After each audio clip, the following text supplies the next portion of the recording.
নারীর সাথে ভালো আচরণ করো। নারীদেরকে বাঁকা পাজরের হাড় দিয়ে তৈরি করা হয়েছে। এই হাড়কে সোজা করতে গেলে ভেঙে যাবে, রেখে দিলে বাঁকাই থেকে যাবে। তো কি করতে হবে? ফাস্তাউসু বিন-নিসাই খায়রা, কোমল আচরণ করো।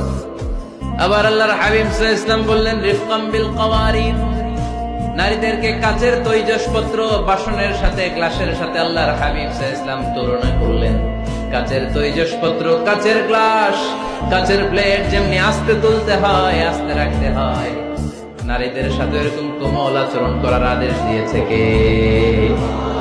কাচের গ্লাস, তৈজসপত্র, জগ কিভাবে রাখেন আপনারা? খুব জোরে এরকম ধপাস করে নাকি? উঠানোর সময় ধপাস করে উঠান?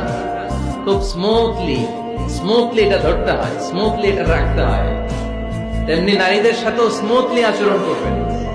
নারীদেরকে যত আপনি কোমল মোলায়েম ভাষায় কথা বলতে পারবেন, তারা তত আপনার